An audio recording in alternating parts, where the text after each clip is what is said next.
Pat Mayo Hour.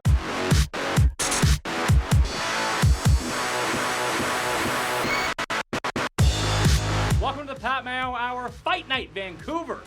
That's right? Yeah. Fight Night Vancouver, UFC Vancouver, DraftKings Picks and Preview. Cody Saftik's here. What's happening? It's always hard when it's a fight night card because this is not actually a fight night card. It's an on Fox card, so they don't group it properly. So you don't really get the fight night Condit Maia. Instead, you get UFC Vancouver, which is what is that implying? I don't know, but glad to be here, Pat. People from, you're telling me, like, people from outside of Vancouver are now being called, like, hometown guys. It always happens. It says, like, let's say it was UFC in Toronto, and you're from North Bay. Or Halifax. They'd be like, oh, you're from Toronto. You're like, no, not really. In this case, it's like, oh, UFC Vancouver, and we got a lot of Vancouver fighters. You know, some of them from Surrey and Kelowna. Surrey and Kelowna is not Vancouver. In fact, these guys are traveling quite some distance. However, not nearly the distance that some of their opponents are training. So in that regard, they will get some type of hometown advantage. Are you doing some sort of, like, Canadian team stack here? Here's the thing, right? Last time in Ottawa, I was like, you know what? I love Canadian fighters, don't get me wrong, but it wasn't exactly the most favorable matchups. And then I'm watching the card, and the judges are like, well, that was a pretty close fight that the Canadian won. You're like, wow, home cooking galore. So it's going to be a different commission, but you get the sense that in close fights, and I noticed the exact same thing at the Olympics. In the Olympic boxing, if you had your contingent of fans there, then your people are cheering, then it doesn't matter if you if you get hit 3 times and you hit him twice and he blocks one of them, they're going to cheer for you. And that just kind of persuades the judges ever so slightly. So there's some close fights here that I think will probably go in the Canadians' favor. But as I say that, anything can happen. When I looked at the odds of this and even the DraftKings pricing, the one thing that stuck out to me as opposed to last week was there's a lot of close fights. Oh, yeah. So are some of these fights like, I mean, I look at the main event, minus 120 to even money, like that's coin flip. Yeah. There's coin flips all the way down the card. Is there one fight to you that sticks out right away that maybe it's listed as a coin flip, but you think it's very distinct one way that might be a very quick knockout? It's not necessarily that it's, you know, so to speak, a close fight. But I think when you're getting under 2-1 on Anthony Pettis, I think you have to bank on that all day. Anthony the Pettis file? I don't know about all that. I would say. I think that's the best nickname I've come up with yet. If Anthony Pettis was to hear that, he would run off this wall and kick you in the head, probably just render you unconscious. In fact, I would probably then have to visit you at the hospital. Do you think it'd be the first time that Pat Mayo's been knocked out? Not a chance. Fair enough. But by a UFC fighter? Yes. But it might be the first time that Pat Mayo wakes up in a hospital bed 35 pounds lighter from having been fed through a tube for the past month and a half. That sounds like a pretty good diet. I'm not going to lie to you. Football season's coming up. I got to drop some weight. You got to drop some weight. You got to fit in last season's clothes. Yeah, yes, exactly. Or I have to go buy new clothes. Exactly. So it's not that it's close, but honestly, I think Anthony Pettis is the guy. There's another guy by the name of DiCirico. I know I'm probably butchering that name myself, so I'm probably going to get the buzz. You're going to get the buzz? Well, he's Italian, so like I don't know. Like you'd probably have a better shot at this. Where is he on the sheet? That's a director A-Rap's little question. DiCirico. Yeah. So Chirico. I think it's DiCirico. DiCirico. He's got another shot. You're not doing it with your hands. I like this. This is the only way you can physically do it. Listen, he's got a shot for a finish as well, but for $11,000, I just think he's way too overvalued. When I look at Anthony Pettis, and I'm going to be able to save $600. Yeah, absolutely, all day. There are a few of these fights where the odds and the DraftKings prices don't match up, so I'm getting favorites, and we saw this last week too. In the two, I mean, was it Vitelli? Who was the guy last week? That was the favorite. Ended up winning like one of the first fights. Oh, Marvin Vettori. And his opponent was 10-6. I couldn't figure that one out. And he was the guy, but he was a heavy favorite on the betting line and a huge underdog on DraftKings. Just take that guy, and he cleaned up. He wasn't like the other guy who screwed us out of all the money. Yeah, Kim, who did like the Bart Simpson like this move at you. Yeah, well, he was like, listen, if you get in the way of my punches, it's your fault. I was a fucking ogre. I'll tell you what, and I feel bad saying it because we did the show on the Monday, and as you know, I had switched off Mike Perry last. I didn't know that until after. I know. Well, I messaged you. I messaged you and Paul. Right before I was like, my Doubtmaster picks looking good. I ended up going 11 for 12 on that card, and the main thing was that he literally just flopped his hands around in all of his fights, but he's usually big and strong enough to get the win. In this case, Perry was like, I'm just whack, but. Perry got in a lot of hot water after that because apparently this video surfaced of like it was like not edited out, but they were during commercial break, but it was like the raw footage, right? And Perry's sitting there, and then his cornerman's like, I gonna lose this guy. He can't even open his eyes. And, yeah, I know. And then and Perry doesn't say it. He's not the one that says it. It's just one of his cornermen, right? So I was like, what a, like, you go out, you get a debut, you're probably going to get 50 Gs, and then it's like... And then you had some idiot in the background yeah, in your corner. like that almost just, like, he had to probably, like, do an apology. Like, he didn't say anything, you know? I did feel for him there, but... Yeah, but he has to take onus for his team. Yeah, take onus for your He's team. picking the guys on his team. Yeah, that's They're representing exactly him. And you know what? When you're coming from Winter Springs, Florida... Who knows? Yeah, I don't know. So, Shane Campbell, minus 125 on the betting line, $8,800 on DraftKings. Who's right there? The betting line or DraftKings? Yeah, the betting line's right for sure. So 8,800 is a guy you need to have on your team. Yeah, listen, Shane Campbell's live by the sword, die by the takedown, right? Like, if he's going to win a fight, he's going to win it standing up and beating on you. If he's going to lose a fight, you're going to take him down. Other than the John McDessie fight, I get it, whatever. Short notice, he got hit. Most of these guys are just taking him down and controlling him. Eric Koch, I mean, he actually is having some decent success in his Koch. Too coked. Yeah, well, he took 2 years off. Get too coked? Well, he went to rehab, but it wasn't for his nose. Oh. It was, you know, for other injuries that he's sustained Sure. over the course of his career. Shane Campbell's a guy that probably shouldn't even be in the UFC right now. He's 1-3 in his UFC career. He probably should be cut. He's a good Muay Thai fighter who's never really been able to translate those skills into MMA. But now the UFC's coming to Vancouver, and Shane Campbell, I think he lives in Kelowna, so 3 hours away So he's from Vancouver. So he's from Vancouver. So let's put this guy on the card. So he's on the card, and not only that, Pat, they're bringing in this Felipe Silva guy. Undefeated. Undefeated, 7-0, right? He's got 7-0, and he's got, I think, 9-0 in pro Muay Thai. So if you look at his record, he's got 16 pro fights. Shane Campbell has got, combined with his Muay Thai fights and his MMA fights, something like 97 pro fights, right? He's so experienced. Problem is, he's almost all experienced in stand-up striking. So when he goes into MMA, these guys don't really want to stand with him. They just take him down. And it's rather easy to take him down. So that's just like the common path. But where he's fighting a Muay Thai guy, that it might be better for him?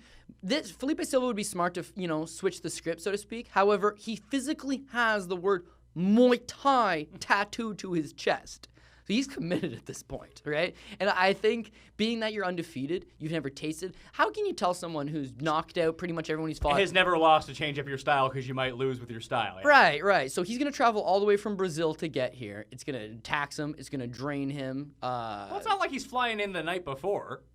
No, but still. You show up a bit early, I would think. I just think that you're throwing off your system, right? You go to a new place. Now all of a sudden... but aren't they prepared for this? Isn't that what fighters do? It's not like they fight in the same spot every single time. Unless you're McGregor, who just fights in Las Vegas every time. Well, when you're some Brazilian from a favela, you've probably fought most of your fights in Brazil, which he has. He's fought one time outside of Brazil in his entire career. It was in Finland. He got flew in, and he ended up beating the hometown Finnish guy. Now, that's a way longer flight to go to Finland. The guy from Finland is also a UFC veteran who couldn't cut it in the show. Now, that being said, Shane Campbell is on the verge of not being able to cut it in the show. But I think he gets back on track here. $8,800, love it. Problem is, I don't like it on a cash game team, even though it is good value. Shane Campbell tends to just give up fights. Even though he's a skilled guy, even though he can get the win, even though he's usually a better striker, he usually has better cardio, his takedown defense is ever improving, he never really ties it all together very well. So for that reason, that's why the line is close, because skill-wise, Shane Campbell should be able to overmatch this guy. And as far as the DraftKings price goes, $8,800, that's pretty crazy. Felipe Silva, like, I'm not even going to lie, I saved so much money on my team. I was looking at the top 4 or 5 guys, and I didn't agree with it at all. And he was one of the guys in that top 4 or 5. So who are we actually taking on our team? Okay, so as you can probably notice from, I don't know, looking at the sheet over here. I didn't even realize I had a sheet here. My cash game team and my GPP team are nearly identical. And here's the problem when I was putting this team together, right? When I look at cash game team, the first thing I go through, I don't even really care about prices. I look at it and I say, okay, who are 5 guys that are safe, that are going to win? I'm very confident they're going to get the win. Well, and you can get 5 guys. Let's get to the team right now. Okay. We're going to try to do the abbreviated versions of these shows. This is how we're going to do it. You give me the team, we'll figure it out. Okay. Anthony Pettis, $10,400. Listen, he's the former champion of the world at 155 pounds. He's going to come and knock me out. Absolutely. So you want to, I mean, even if you get him at like 10-6 versus me, I think you're doing pretty well with that pick. If he ends up being the Pettis file, you better watch for that white van following you home, Pat, because you're a dead man walking. Anyways, Anthony Pettis, $10,400. As I mentioned, he's fighting the best guys at 55 and coming up short. Now that he's at 45, he should definitely have enough to run through Charles Oliveira. I think he's more skilled pretty much more skilled all over the place, other than that absolutely tenacious submission grappling offense that Charles Oliveira has. I don't think it'll factor in. I think he gets finished in the first or second, and that's what we're looking for, baby. First and second round finishes. So hook me up for Anthony Pettis. Sam Alvey, 10,200. Sam Alvey's got the ability and the potential to go out there and get the first round knockout. However, Sam Alvey is not going to do that. He's finished, I think, 3 or 4 of his UFC opponents in the first round, but that's almost like a case of, I don't want to say fluke, but they're like running into the punches. He's so very lackadaisical. Against Kevin Casey should not be in the UFC. Should not be in the UFC. However, he was married to Muhammad Ali's daughter, and so that kind of gave him a little bit of the one that Tatiana Ali, the one that nobody ever talks about. Did you know Muhammad Ali, off topic, has a son, Muhammad Ali Jr., who's homeless living in New York? Anyways, besides the point. Did not know that. Exactly. Hasn't seen his dad in like 30 years. Well, you can't see him now. He's dead. I know. Way to bring that up. I don't want to be the one that brings it up now, but since Pat's bringing it up, this guy robbed a draw in his last fight. He should have lost the fight. He ended up settling for a draw. It was like the same night Muhammad Ali passed away, and they wanted to get him a post-fight interview. So even though he lost, they just ruled it a draw, man. Honestly, I know that sounds really like greasy of me to say that, but like he lost the fight, and they wanted him to get a post-fight interview, and he got it. Fight before that, he got poked in the eye. Fight before that, he got knocked out. This guy is just literally clinging on to dear life for his UFC contract. I think Sam Alvey puts him away. Problem is, Kevin Casey's usually not dangerous, but he's a able-bodied fighter for the first 5 minutes, right? This fight will go out of 5 minutes. Then Sam Alvey's going to start chewing him out in the second. In the third round, I think Kevin Casey will be, a lot more limber. And then Sam Alvey's coaches will probably slap him in the face and say, listen, dude, you gave him the first round. You won the second. Just knock him out in the third. And I think Sam Alvey will oblige. You're taking Condit? 10,200. Yeah, Carlos Condit. I got 5 rounds to work with, and I think he only needs 4, right? Okay. I think with the first couple Win's a rounds, win. yeah. And I think it's going to be very similar to the Joanna and Jacek fight against Claudia Gadelha the last time out, only if finish materializes. The first 2 rounds, Demian Maia might take this guy down and hold him down. He might take him down. He might control him. If you're looking after the first 2 rounds and you're thinking, geez, Carlos Condit has not scored very many points. He might have 15, 20 points after the first 2 rounds. Just know that he can easily throw 50, 100 significant strikes in a round, and he'll land a lot of them, and he'll put the pressure on, and he'll get finishes. He went 5 rounds with Georges St. Pierre. He dropped him in the 4th round. He went 5 rounds with Robbie Lawler, and he fought really hard the entire way through. He went 5 rounds with Nick Diaz. So he's got 3 5-round performances banked under his belt. On top of that, he knocked out Martin Kampmann in the 4th round. On top of that, he just has a complete laundry list of victims that he's putting away standing. And I just think if it was a 3-round fight, Maia has a very good shot here. In a 5-round fight, I do not see his path to victory. So I think he chews him up. $10,000, I'm definitely willing to pay that. Extra 2 rounds on top of that, love it. Although, I would obviously want a second or third round knockout. I would want a first-round knockout. It is, but he's only $10,000. Like, he's the average salary. So if you can get average prices from him, you're good to go. And this is where the lineup gets kind of crazy, and I'll be the first one to admit it. I like Karl Bochniak, right? $9,300. All right, and he is a minus 165 favorite in this fight. Minus 165 favorite. He took his UFC debut on 4 days' notice and gave a pretty good account of himself against Charles Rosa. He's big, he's strong, he's physical. He trains at a Peter Welch's boxing gym in Massachusetts. You know that his boxing is good.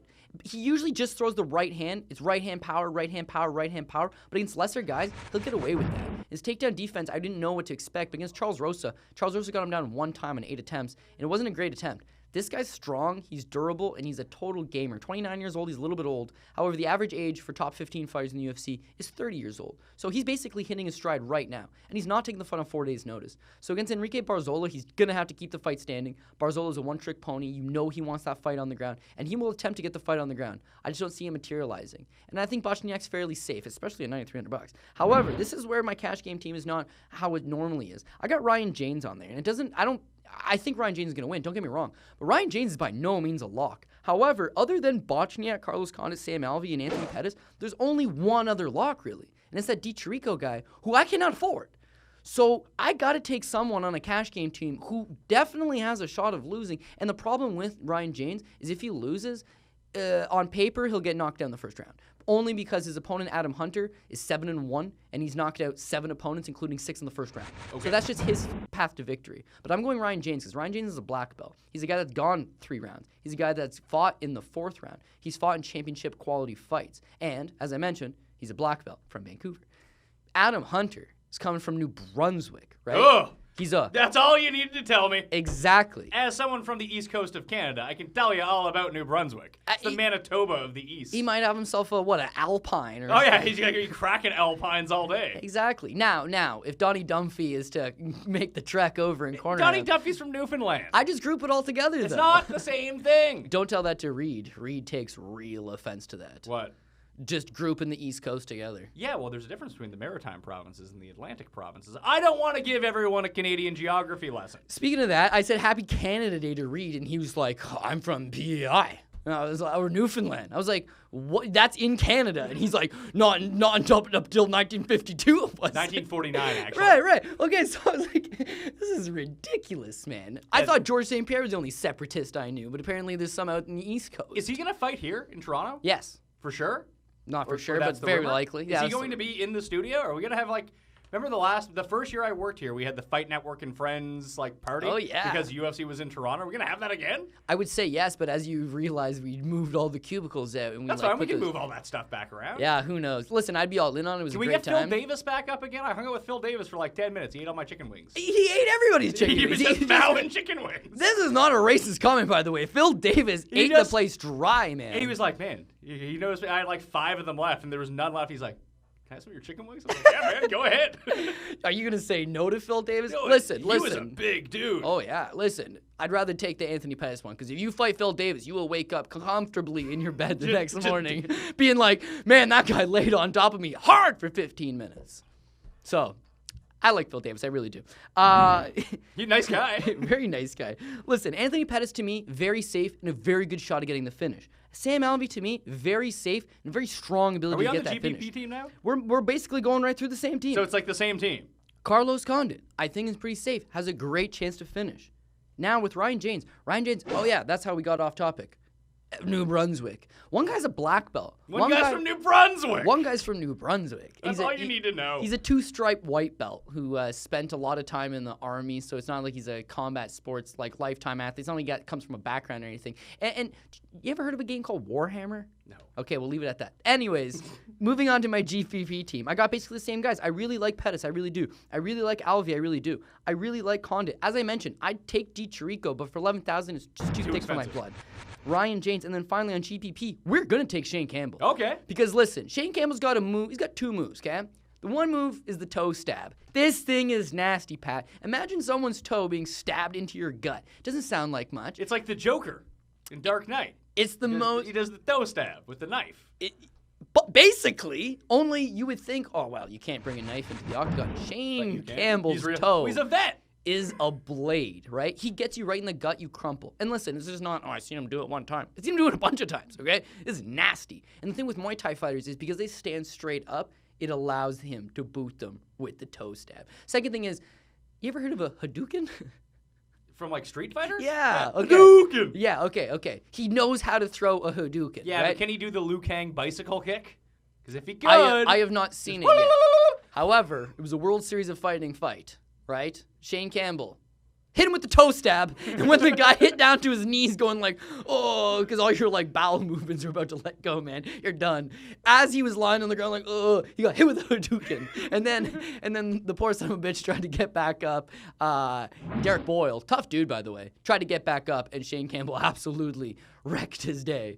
So I really like Shane Campbell. For $8,800, he knows he needs the win here. The thing is that he might try to play it a little bit safe because he knows he needs the win here. And he so knows that's not great. He's Canadian, right? He's Canadian. And if he gets it to decision, he'll probably win.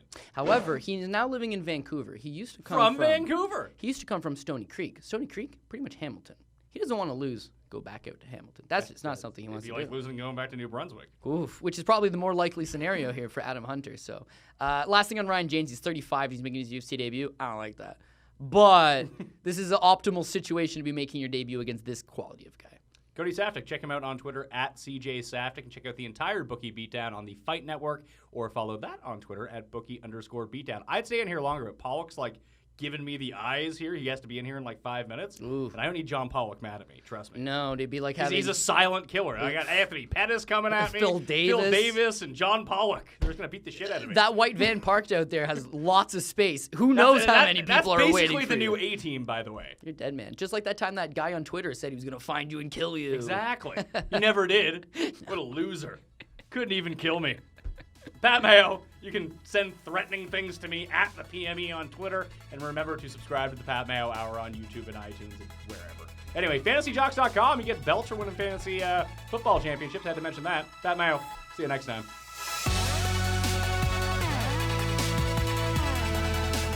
For the latest expert fantasy sports strategy and tips on YouTube, click subscribe. You can also follow us on Facebook and Twitter, and call your local cable TV provider to order Fantasy Sports Network, or watch us on Roku, Apple TV, Amazon Fire, and Xbox.